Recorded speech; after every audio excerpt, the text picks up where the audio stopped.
I am today announcing my candidacy for the presidency of the United States. The most important words of my life. I'm here tonight. I stand before you today to declare that I am a candidate for President of the United States. I am running for President of the United States. I officially announce my candidacy for President of the United States. I'm the president. I am officially running for President of the United States. From the University of Virginia Center for Politics, this is Sabato's Crystal Ball, America Votes. A good day to everyone, and welcome to the 16th and probably final for the year 2020 edition of our Crystal Ball webinar. We've thoroughly enjoyed doing them. We hope you've enjoyed watching them. If you're new to the process, we'll tell you how you can connect to it. But we're right here the day after Pearl Harbor Day, December the 8th, and we're all looking forward to Monday, next Monday, which is, of course, the day that the Electoral College meets in the various state capitals and in Washington, D.C. And apparently that's the new date for determining who won a presidential election. But for the people who watch this video, the election, of course, was won very near Election Day. It's been over for a long time. And for those of us who studied voter fraud, and I wrote about it in the 1990s in a book called Dirty Little Secrets, there really wasn't any substantial voter fraud. I haven't heard of a single case of it. Certainly wasn't enough to change any of the results of the election. So keep that in mind as some of these ridiculous, utterly ridiculous charges are made by the incumbent president of the United States. More on that as we get closer to January 20th and Liberation Day. That's 43 days away. So in the meantime, let me turn this over to our managing editor, Kyle Condit. And Kyle, take it away. Thanks, Larry. Again, we're recording this on Tuesday, December 8th. This is going to post either later today or first thing tomorrow on Wednesday, December 9th. If this is your first time viewing our program, hit the subscribe button to follow our YouTube channel, UVACFP. And this webinar is also available as a podcast at Apple, Spotify, and other places. As Larry said, this I think will be our last one of this calendar year, but we're planning to be back and to continue this into 2021, and we will keep you updated on when that's going to be in our Crystal Ball newsletter. If you want to subscribe to our newsletter, centerforpolitics.org/Crystal Ball. It's free to sign up with your email address. And if you want to support this broadcast and our other work at the Center for Politics, just text USA Votes to 41444. That's USA Votes to 41444. And just as one other reminder, our three-part documentary series, Dismantling Democracy, continues to be available on Amazon Prime if you're a subscriber to that. Dismantling Democracy might also be a title for some of these lawsuits we've seen, although they seem to be getting thrown out left and right, as Larry mentioned. In the second half of this episode, we're going to be hearing from Greg Bluestein of the Atlanta Journal-Constitution, who has become, he's been all over the national media. He's been the go-to person on Georgia, and we'll be talking to him about the Georgia Senate runoffs, and we'll have our own comments on the Senate runoffs here in a little bit. First thing, just to sort of reiterate, I mean, Larry, you talked about it a little bit ago, but there's not much reason to think that there's any real drama here with the Electoral College meeting, is there? No, there might be the occasional faithless elector, though the Supreme Court has now made it possible for states to add enough penalties to deter these people from doing it. It's incredibly arrogant to think that you could substitute your own views for the votes of tens of millions maybe from your state. So we hope there aren't any on either side. But if there are, it's not going to change the results. And of course, there were some in 2016. And I believe Donald Trump still cites the number he actually won on election night as opposed to when the Electoral College meets. Joe Biden should do the same thing, 306. That's the number he won, no matter what you're hearing from individual states or the president or the former mayor of New York, Rudy Giuliani. I think back to there was this big conspiracy theory in the 2004 election, specifically in Ohio, that somehow the voting machines were rigged, and there was this big Robert F. Kennedy Jr. piece, I think it was in Rolling Stone, alleging all of these improprieties. And really, it was just presenting information that was basically, there was really no sign of fraud or anything, but it was, trying to sort of find fraud when there really wasn't any. Miles, third member of our team, Miles Coleman, the president and his allies have sort of cited what they see as irregularities in some of the vote counting patterns. But as we were following the election, didn't the vote counting basically unfold the way that we all kind of thought it would, particularly in states like Pennsylvania, where we knew the election day votes that were counted first are going to be very Republican, and then the mail-in votes counted later were going to be very Democratic? I mean, did it sort of unfold the way that we all thought it would? Oh yeah, I mean, even that was definitely a pattern we watched for in Pennsylvania, because I remember, at the end of election night, we had what they called the red mirage, because I know Trump was up by something like 8-10 points in Pennsylvania on election night, but as those one of the maps I made after the election was of Montgomery County, Pennsylvania, which is one of the more suburban counties around Philadelphia. If you look at the election day vote in that county, it was something like 54 to 44 in favor of Trump. But if you look at the mail-in vote, it was Biden plus he got over 80, and that's a pattern that held up throughout the state. And there were some states that had the opposite pattern. North Carolina usually reports its early vote first, sort of the opposite of Pennsylvania. So it very much as it's happened in past years, that early vote in North Carolina. Most of the Democrats were up at first, but then as that election day vote came in, which was more Republican, you saw people like Trump and Tillis ended up winning. It was very much in a lot of ways, it was very much what we were expected in terms of how the vote was counted. Yeah, I mean, just think about, too, the results overall, and this was true in 2016 as well, the results basically made sense in terms of what we knew kind of going into the election about the voting patterns, that, that the president, both in 2016 and again in 2020, was going to do well in kind of small town rural areas that were white, kind of whiter than average. And, the president lost ground in some suburban areas like suburban Philadelphia, as Miles mentioned, and continued to lose ground in 2020. I mean, actually, some of the more shocking results really were like South Florida, which we knew that probably Biden wasn't going to do as well as Clinton did. But, Miami-Dade County went from Clinton by 30 to Trump, or to Biden by 7. So in some ways, some of the most surprising results, the ones that kind of seemed the oddest, actually benefited Trump. And that's not to say there was any funny business. It's just to say that the results sort of did track with what we were expecting. In the crystal ball on Wednesday, I have a piece about the voting patterns of all 50 states and how they've changed over the course of since 2000. And again, that sort of the patterns sort of they continued to be the way that we sort of expected them to be in 2020. You had states that were trending Democratic, like Colorado and Virginia, sort of get more Democratic. Some of the states that voted pretty close to the national average in 2016, like Pennsylvania and Wisconsin, they continued to, or actually had even a little bit of a Republican lean. And states like Ohio and Iowa that got much redder in 2016 basically stayed that way in 2020. And so this is just a long way of saying that if there was something kind of fraudulent about the results or something like that, it might jump out in what the results actually were, but they actually made sense based on what the pre-election polls said. I mean, maybe it's like a lot of these states were closer than the pre-election polls said, but some of the, once you look at the crosstabs and the sort of voting patterns we expected by demographic, basically all made sense, which again, I think actually reinforces the idea that the results weren't rigged or whatnot. Go ahead, Miles. Sorry.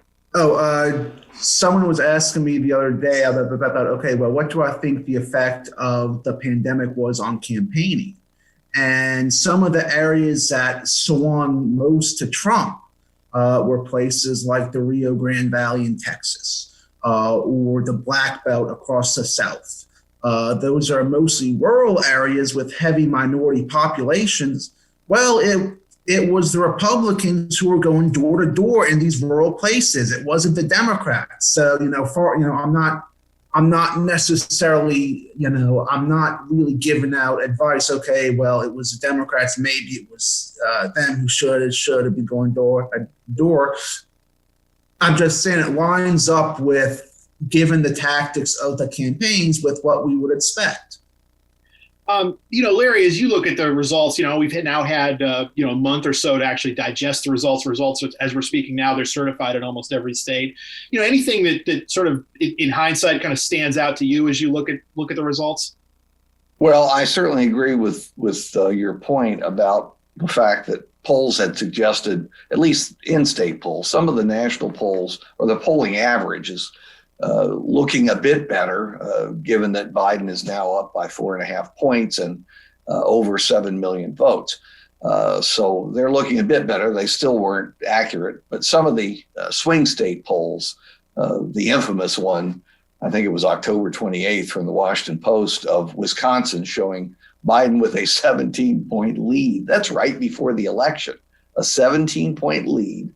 You cannot reasonably contend that something happened between late October and November 3rd that somehow produced the less than 1% victory by Joe Biden. And that's just one example. The polling industry clearly has a lot of explaining to do. Of course, they did in 2016 and told us it was all being fixed, and it wasn't. But what strikes me is that the pre-election discussion, projections, polling, argued that somehow this was going to be a dramatic break with 2016 and maybe some prior elections. And of course, nothing of the sort happened. That's not to say Biden didn't do much better than Hillary Clinton did. Obviously he did. She won by 2 points and he won by 4.5. And he won the presidency with the same number of electoral votes that Donald Trump got in 2016. But I think, going forward, not only are we going to be permanently semi-suspicious of whatever the pollsters are saying, but we're going to question dramatic change, because in an era of polarization, which we're clearly in, I don't know that there's that much room for dramatic change. And let me just make this point, because I think it's been ignored. 2018 is seen as a great year for Democrats, and by and large it was. There was a wonderful book called The Blue Wave that we can highly recommend. Just Google it and order it, of course. But the point is, in 2018 it was a Democratic wave, except it wasn't in key states. Where wasn't it a wave? Florida, Ohio, other places. You get in the drift. There was a connection between 2018 and 2020. And the suggestion that I'm making is that there's more common between those two elections than a disconnect. So we need to remember it's going to be tough to break this pattern, regardless of how Biden does as president or whether he runs for re-election. And everybody's already speculating about that, and everybody's 100% sure, and therefore we're probably wrong. But regardless of how he does, we're going to see this new pattern for a while. And if you look back at American history, that's frequently what happens with the Electoral College pattern. It settles in for at least a few elections, sometimes more than a few elections. And then suddenly events, circumstances occur that change it up. And then it settles back down into some new pattern for a while. I'm old enough to remember when the Democrats had a lock on the Electoral College, except they only had that for a brief period of time. Then books were written by the dozen about the Republican lock in the Electoral College, except that lock was picked, starting with Bill Clinton. So be very suspicious of these grand theories that pretend to produce the results for decades to come, because that's ridiculous. Yeah, I mean, I think the only thing we could say really is that we're in a super competitive period in American politics. Really, the only comparison that I can think of is the late 1800s, when the parties was kind of like fighting the Civil War at the ballot box. You had a Republican North, Democratic South, a handful of swing states, New York, Ohio, Indiana, Illinois, that were kind of had both northern and southern sentiment in them. And the electoral map's obviously a lot different now in terms of the party breakdown, but it's every election just seems to be on the edge. Miles, you've done a lot of great maps and analysis after the election here, just breaking down the results, and you had one map that was really popular and really interesting and something that you don't necessarily think about, and that was the Native American vote in Arizona and how it's potentially decisive. And so let's bring up that map. And Miles, if you could just sort of briefly talk about what you saw in, I guess this is Northeast Arizona. Yeah, sure. So these are the Hopi and Navajo nations up in northern Arizona. One of my friends from Arizona was on me since the election to look at this area. And then I guess last week I was like, okay, fine, I'll try to put it together. And I started looking at it, and, it's definitely one of those things where, okay, well, if you just look at the percentages, okay, well, it looks like both Clinton and Biden won the area by 65 percentage points. Okay, it's deep blue, cool.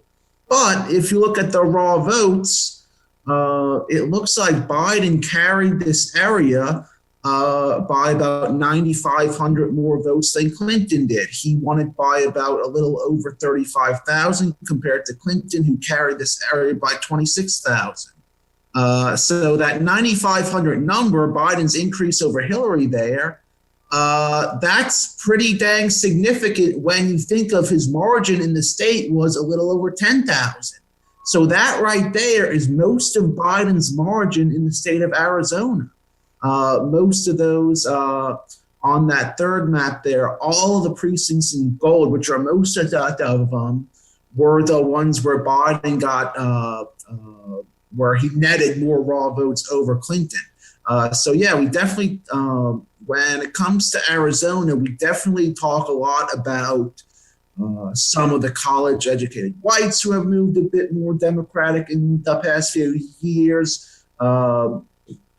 Arizona was a bit different at least compared to Texas and Florida, in that Biden did decently with he did relatively well with the Hispanic vote there, but the Native vote there, that was really critical for Biden. His campaign was throughout the election, they boasted of their outreach they were doing to tribes like the Navajo. Well, it obviously was there, and it was probably even more impressive given that the area has been really hard hit by COVID.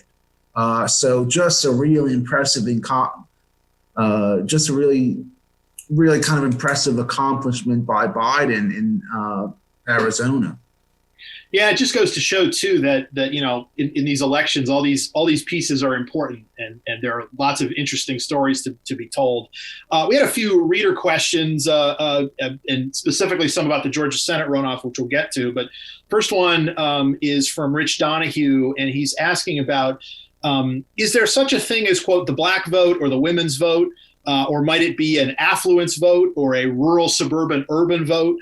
And he says, has the Democratic Party created a myth of kind of a uniform black vote or a uniform women's vote? And I think it is fair to say that African Americans do vote pretty heavily Democratic, although of course that there are some black voters who do vote Republican, and it seemed like there were slightly more of those voters in 2020.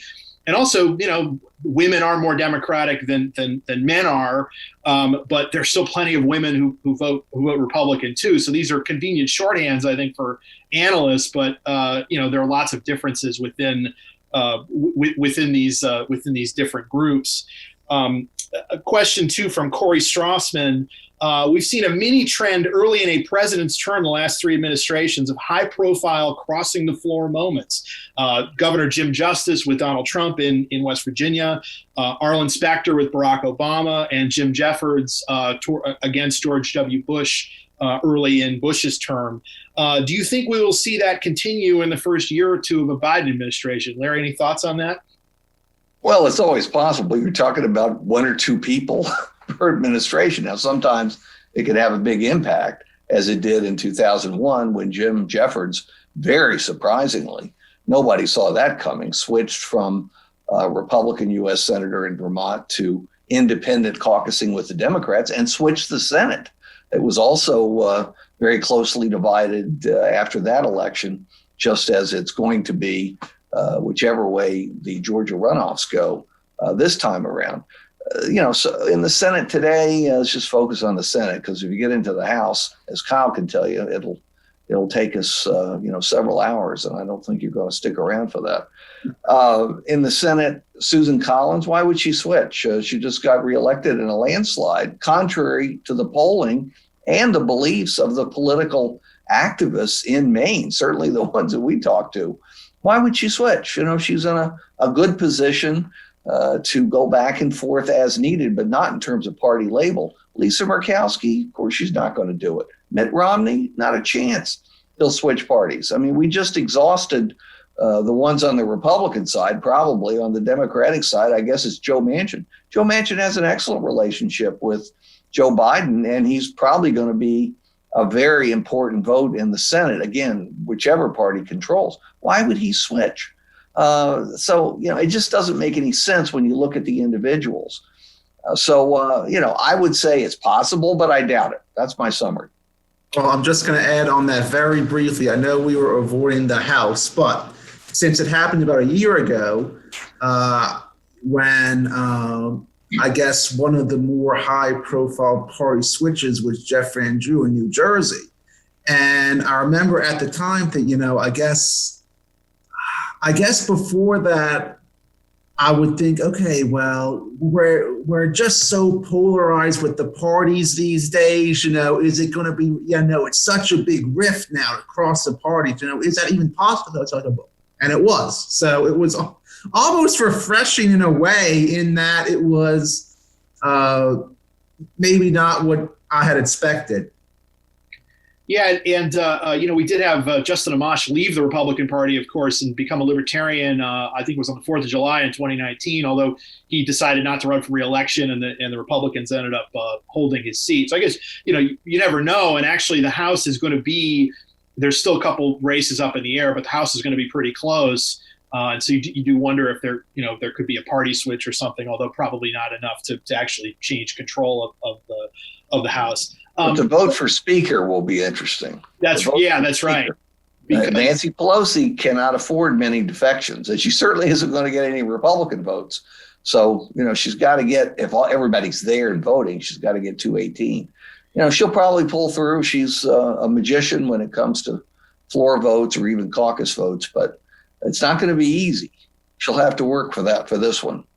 Yeah, and there's sort of been a thought that this would be her last term as the speaker, and also, the Republicans are probably going to have a really good chance to win the House in 2022, but she may retire anyway at the end of this Congress.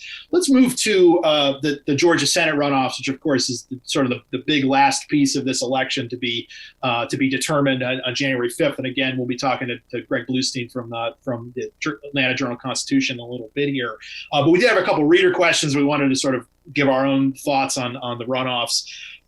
First of all, I'll direct this to Larry. This is from Bill Healy. Can you describe the impact of the phenomena of some Trump backer groups urging Republicans not to vote January 5th? Can this have a quantifiable impact? Well, Democrats hope so. Maybe it will. I tend to think it won't. There will be so much focus on these two races that by January 5th, or even in time for the early voting, most Republicans will return home and end up, as they normally do, showing up in large numbers for a runoff. And that's really the challenge Democrats face, is getting their constituents to show up at the same rate or even a little greater rate in order to win both of those runoffs. One won't do it. They need to win both runoffs. So, I doubt it. I can see why Republicans are concerned about it. But this is early December, not early January. And this is an intense contest. I think they've already crossed the $300 million mark just for the runoff. Forget about the first election, which was also hundreds and hundreds of millions. 300 million, who knows what it'll be in the end. So it's going to be hard for anybody who has even a slight interest in politics in Georgia to ignore these two runoffs, as odd as it is to have an election January 5th. And I just like to say, as I've said consistently, this is the dumbest election rule in the country. We all know why it was done. Everybody gets it in partisan terms, racial terms, but it is a stupid, stupid rule. Tell us what you really think, Larry. Yeah, send me an email. I got to be discreet, during these webinars. Fortunately, we've already been talking for a half hour. A lot of people have dropped off. They'll never hear about it. One other question from Ed Pankowski, recent Georgia transplant. Very excited as you must be for the runoffs this January. My question is, what do you expect the electorate to look like, given that in the past Democrats have done worse in runoffs, but historically the reason why was higher turnout in Republican suburbs and lower turnout in Democratic areas. However, some of those suburban areas have been trending more toward the Democrats. So what do we think about what do we think about that? I'm going to be really interested to see what the electorate looks like without Trump on the ballot. Because I think we very much saw in this last election in November, he can really turn out a lot of these infrequent voters. And I think that I was watching a bit of his rally this weekend. And when Trump's talking, his supporters are all excited. When he talks about Loeffler or Perdue, it's like they don't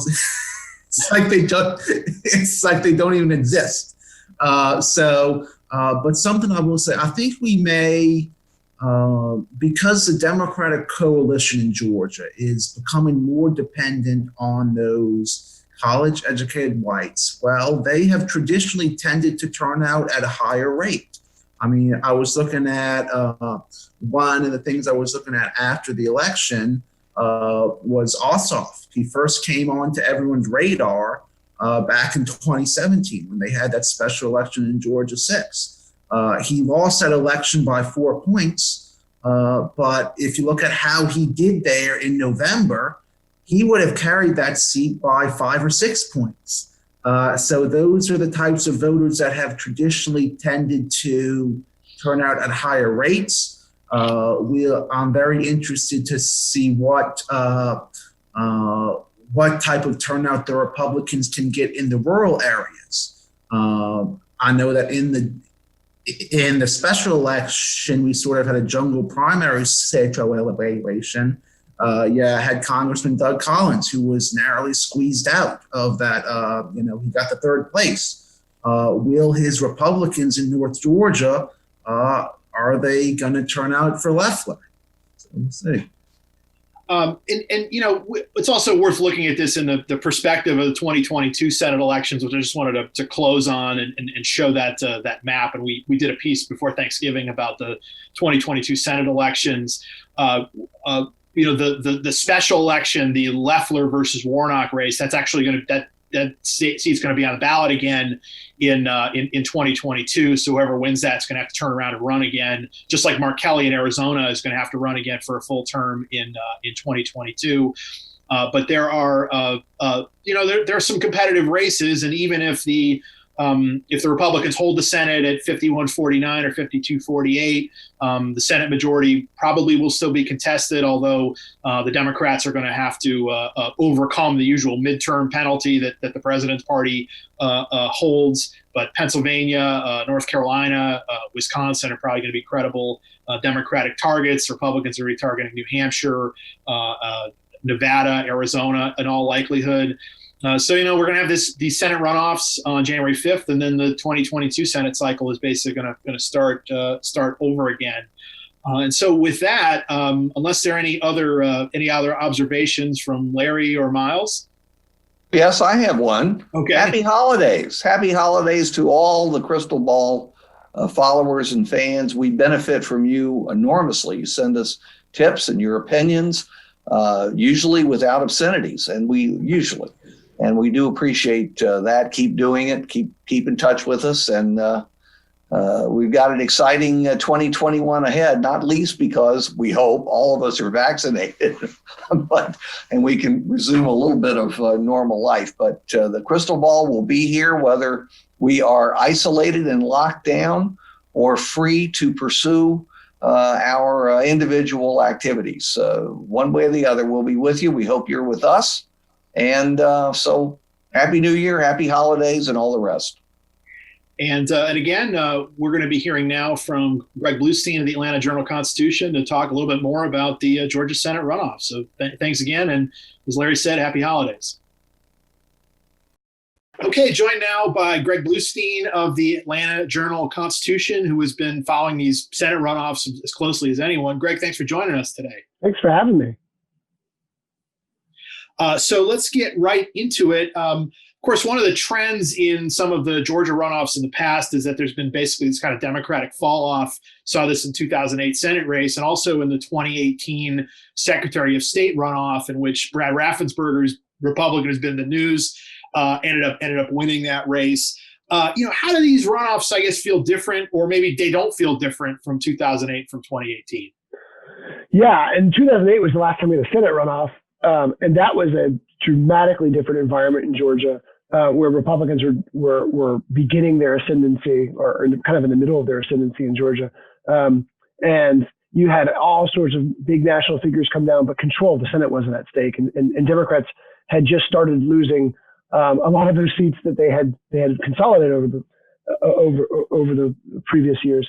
And in 2018, we had such close dynamics in Georgia with the Abrams versus Kemp matchup.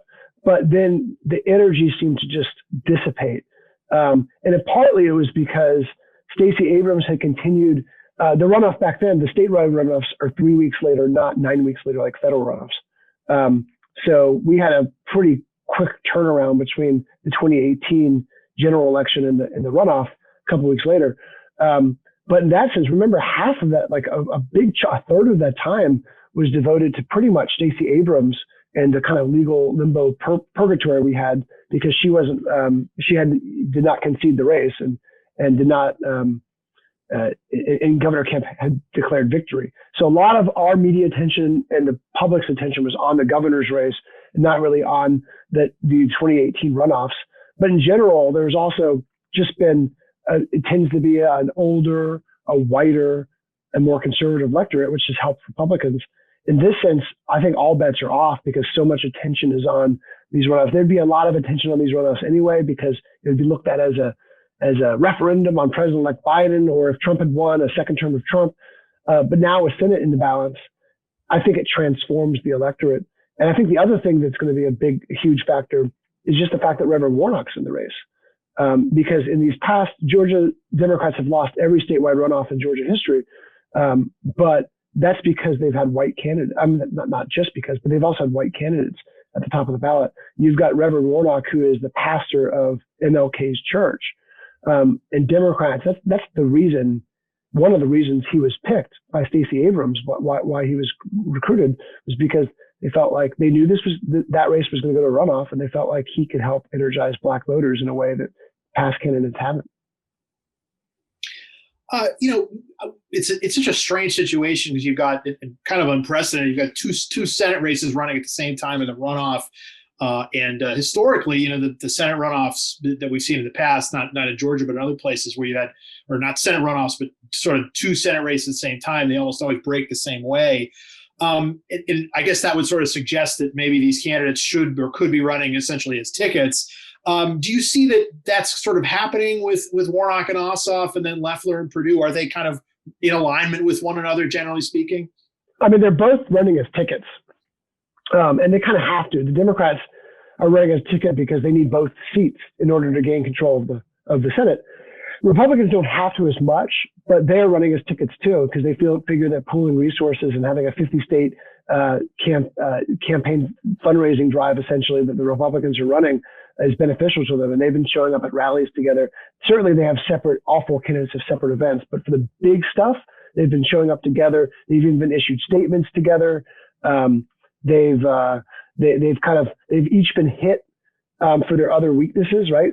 Kelly Loeffler's been hit for David Perdue's issues, vice versa. Same thing with Ossoff and Warnock, certainly. Unless the race is very close, and it could be very close, we're just coming off a presidential election where it was about 12,000 votes divided Joe Biden and President Trump. I don't expect there to be a Democratic winner or a Republican winner. I think that whichever candidates win, both the candidates win. Republicans either sweep or Democrats even sweep. But if we're talking about a 5,000 vote margin or something crazy slim, then you could see where a situation where like someone like Reverend Warnock wins and David Perdue wins, something like that. But I generally think these two are bound together, and the campaigns want to bind the two together. For there's some disadvantages, but they feel like the advantages outweigh the disadvantages. You kind of already answered this question, but I guess I'll maybe ask it a different way. Is that, to the extent we've had polling, it's been a little bit mixed in terms of showing kind of slight differences between the two races. I guess it's your belief that you really think that there's just not going to be that much ticket splitting in these two races. Yeah, I really don't. And remember too, like as much as there's problems elsewhere in the nation with polls, Georgia polls were pretty on the dot. There's only a few outliers, but most Georgia polls showed a very, very close race, and near the end pointed towards a runoff scenario in both instances. And no one was shocked. No one in the political world was shocked when David Perdue was dragged into that runoff. And certainly we all figured that the Warnock race would end up in a runoff too. We just didn't know if it would be versus Loeffler or Doug Collins. So I don't think there'll be too much ticket splitting. It's asking a lot to split tickets of voters, because right now they're just getting hit over the head with warnings and blaring, attacks on both the candidates from each party. So you'd have to like kind of hold your nose and vote for one candidate from one party and then another from another in order to ticket split. The president was in Georgia over the weekend. He's both fighting with state Republicans about the results of the election, but he is also backing Perdue and Loeffler in the runoffs. How worried should Republicans be that their voters might be disillusioned and might not come out? Because that has been sort of a theme of the coverage. I know you've even written about it recently. Yeah, it is a theme. It's something Republicans can't ignore. I know that there's some who say that, oh yeah, they're all just going to come back and, rally around the flag type element. But there's no doubt they're getting competing messages. I mean, literally at the Trump Valdosta rally, he says, go vote in a rigged election. So what message does that send to rank and file Republican supporters of the president? It's sending a confusing one to them. And I've talked to dozens of them, and many of them, to be sure, say, yeah, we're going to go vote January 5th, of course. There are some, though, who say they're not sure what to do. They're not sure if their ballot will be counted. They believe in these unsubstantiated claims of widespread voter fraud, these false conspiracy theories. And you have to, like, from their perspective, if they believe this, which is untrue, but if they believe that Dominion voting machines are corrupted and they believe that mail-in ballots have been rife for fraud, then how do you vote, right? So they're believing in this stuff. The president continues to peddle this stuff. At the same time, the campaigns are very nervous. The Republican campaigns are very nervous that they're going to be relying solely or mostly on election day voting, ceding the mail-in ballot to the Democrats. And Democrats won the mail-in ballot in Georgia by something like 300,000 votes. And January is a lot colder in Georgia. No surprise that November is pretty balmy here. January could be drizzly, rainy, icy, whatever it might be. And if Republicans are banking on that election day vote, they're in trouble. So the message from Republican campaigns has been kind of interesting. It's been, hey, it's okay to mail in vote, even though the president's saying, no, it's not. You've got to, how do you think Ossoff and Warnock kind of complement each other, maybe don't complement each other? And does it strike you as sort of the right combination to prevent what usually happens for Democrats, which is that they fall off in these runoffs? Yeah. Well, in a big sense, they complement each other. They both come from diverse backgrounds. Reverend Warnock he would be the first black senator from the Deep South. He's from MLK's pulpit. He can energize African-American voters in a way that past Democratic candidates might not have been able to. From Ossoff's standpoint, he is a millennial. He'd be the first millennial, I guess, since the millennial term has been made, right? The first millennial senator. And he's Jewish. And he always advertises that fact at the beginning of his speeches. He says, I'm a young Jewish business owner who is the son of an immigrant, and I'm running with the pastor of MLK's church, right? So they are very keen to draw on those diverse backgrounds. At the same time, Warnock is also the undefined candidate of the four. He was able, for the first, 9-10 months of the campaign, he got attacked some, but Republicans were focused more on each other, Doug Collins versus Kelly Loeffler, than attacking him. And there was no outside, to my surprise, there was no outside group that was starting to kind of pepper him with attacks. And maybe that was smart, because now he's getting barraged. But the danger in the barrage for Republicans is it just kind of feeds into, it's hard for even someone like me to keep track of the video clips of sermons that he gave 10 years ago as they come up.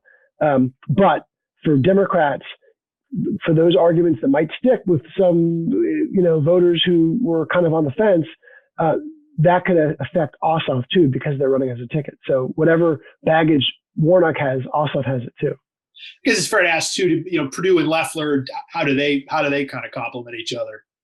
Yeah, well, both come from outsidery, businessy backgrounds. Luckily for them, they both were loyal to Trump, and I'd say luckily in that, like, it's not like there's one senator who kept Trump at more of a distance and the other who embraced him. Both of them have been very pro-Trump. Senator Perdue was one of the first U.S. senators to back the president way back in 2016, and Kelly Loeffler, from the moment she was announced as the next U.S. senator in Georgia in December of last year, she said she was pro-Trump, pro-guns, pro-life, all that. So, and then during her campaign against Doug Collins, said she was she had the best pro-Trump voting record in the Senate. So both of them have that, but they have very different styles. And as you could see from the debate, David Perdue decided not to show up. Kelly Loeffler showed up and withstood questions for an hour. So she's more willing to interact. And to do scrums with reporters and to kind of mix it up, I think, than he is. But I also think there's a reason for that. David Perdue won outright in 2014. He won his own race. He's won an election. He's had 6 years of name rec. And she has not. She was appointed to this job, and she still has to consolidate Republicans' border. One of their worst fears is that Doug Collins supporters, who are mad because there's ridiculous rumors going around that Doug Collins secretly won the race, right? That's being peddled by Sidney Powell and the Trump folks, some of the pro-Trump lawyers. So their worst nightmare is like some of those Collins supporters staying home. So she's got to show the base that she's 100% for Trump and all that, and that's why she has a slightly different strategy. Yeah, it is true historically too that appointed senators just don't have the same kind of power of incumbency that actual elected incumbents do. That Perdue, of course, is running for second full term. Loeffler's running for her first elected term. You brought up the debates. You were one of the questioners in the debates on Sunday night. It was kind of an odd situation. You had Warnock versus Loeffler both on the stage, but then just John Ossoff on the stage, and David Perdue wasn't there. What was that like? Just being a part of those debates, and also from the Loeffler-Warnock debate, did anything sort of stand out to you as particularly noteworthy? Yeah, on the first count, it was the weirdest debate. I've done a lot of debates through the Atlanta Press Club and other outlets, and it's been a really cool experience. But the Perdue Ossoff debate was one of the weirdest ones because.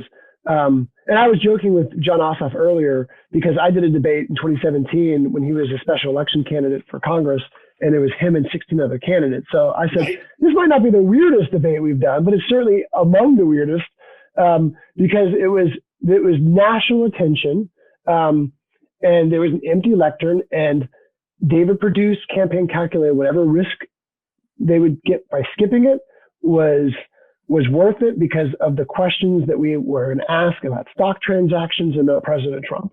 And I think he was, I don't know if scarred's the word, but the last debate, John Ossoff had a mega viral moment where he basically had a monologue. Senator Perdue didn't even interrupt, where he called him a crook. And it got 14 million views on social media. And it's funny because I was talking with one of Ossoff's advisors. I covered the debate, and it was long before this became viral. And I thought there was an even better exchange between the two. And that's what I focused on my story. And the Ossoff advisor agreed with me. She's like, oh, yeah, that was definitely the best moment of the debate. And then, I don't know, 3 hours later, I'm like, oh, I guess I should have written about the viral one.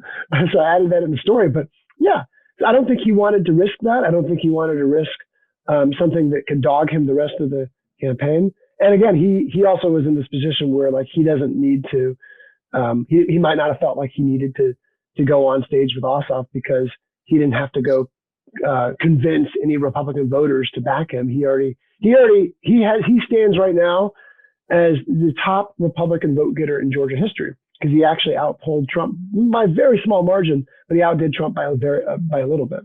And in terms of the other debate, it was fun.